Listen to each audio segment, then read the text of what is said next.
Gadis seperti ini kemungkinan besar selalu diingat oleh orang jahat. Beberapa orang kaya ingin menyerangnya.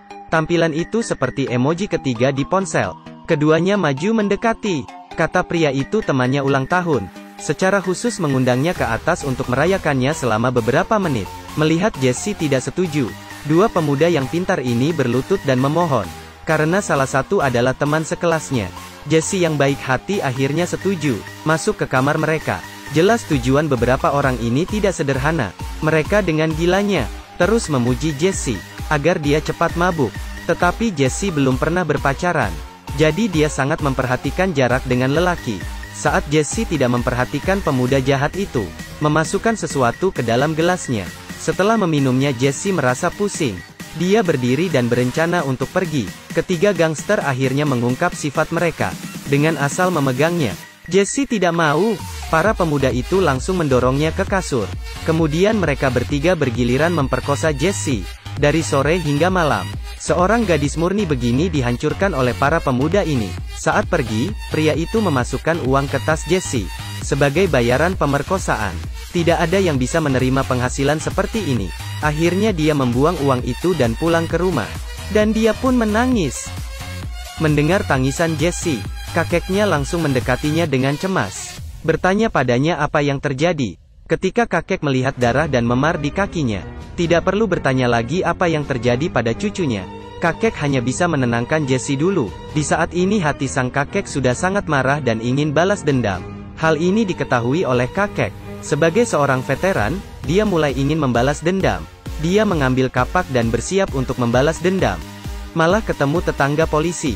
Mengetahui apa yang terjadi pada Jesse, tetangga langsung membawa tim polisinya, dan masuk ke rumah itu. Menghadapi pertanyaan dari polisi, ketiganya langsung mengaku kejahatannya.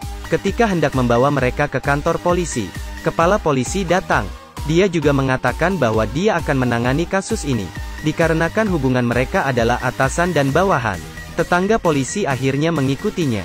Alasan kepala polisi ingin menangani kasus ini adalah, dikarenakan salah satu di antara tiga pemuda itu adalah putranya.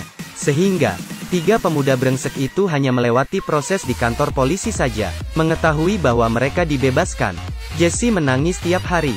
Melihat cucunya yang sedih, hati kakek sangat terluka. Di saat ini dia tahu tidak bisa mengandalkan polisi. Jadi dia bertemu kepala jaksa yang bertanggung jawab atas kasus ini. Sengaja memakai banyak medali di depan dadanya. Semua ini didapatkan dari pengorbanannya untuk negara. Berharap kepala jaksa melihat eksploitasi ini dapat mengadili tiga pemuda itu. Tapi mereka malah saling melindungi. Dengan alasan tidak cukup buktinya, dengan cepat menyelesaikan kasus. Medali prestasi di dadanya yang dia banggakan, sekarang tidak sebagus dekorasi biasa. Apakah dia hanya bisa menyerah untuk balas dendam? Tentu saja tidak.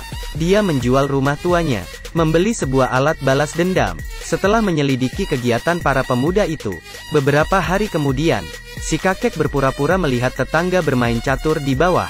Sampai ketiga pemuda itu keluar, memastikan mereka sudah naik ke atas. Dia segera pergi dan berlari. Masuk ke kamar dan mengambil senapan yang sudah dipersiapkan. Menemukan tempat sempurna dan lensa 8 kali lipat. Dan sasaran yang tepat. Di saat ini sebenarnya bisa dengan gampang membunuh mereka. Tetapi dia tiba-tiba ragu. Mengingat cucunya yang kasihan, dia mengangkat senapannya lagi. Ternyata si kakek tidak akan membiarkan mereka mati dengan mudah. Tetapi harus tidak membuat jejak pembunuhan. Di saat ini seorang pria mengangkat bir. Si kakek membidik ke botol anggur dengan pas. Menarik pelatuknya. Sasaran pertama berhasil dilenyapkan. Dengan sempurna dibuat menjadi ilusi botol anggur yang meledak. Dia mengambil peluru mengemasi peralatannya dan pergi dengan tenang. 2 hari kemudian si kakek bersiap lagi. Giliran sasaran kedua. Pemuda itu tahu sudah tidak aman di sini. Berencana pergi dengan mobilnya.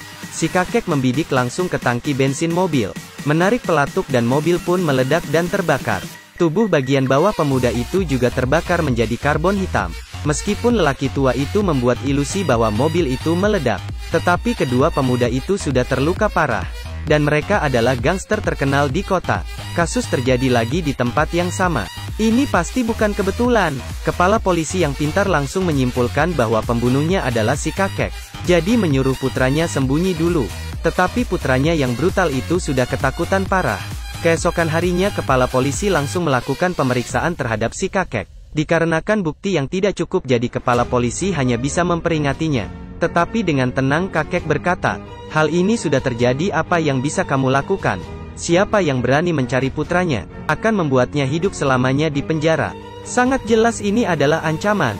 Kepala polisi mengira putranya sudah terjadi sesuatu. Dia pulang dan mengetuk pintu. Tetapi di dalam tidak ada yang menanggapi. Dia lebih panik. Jadi mengeluarkan pistol dan menembak kunci pintu. Tetapi bagian perutnya malah tertembak. Ternyata putranya ketakutan. Mengira si kakek datang membalas dendam. Mendengar suara tembakan di luar. Dia salah paham dan menembak ayahnya. Perlindungan dari kepala polisi membuat putranya menjadi gila. Dirinya juga jadi korban tembakan anaknya. Ini adalah hasil dari pembalasan seorang kakek demi cucunya. Itu juga hukuman Tuhan atas nasib orang jahat. Apakah jelas? Jika suka klik suka dan ikuti.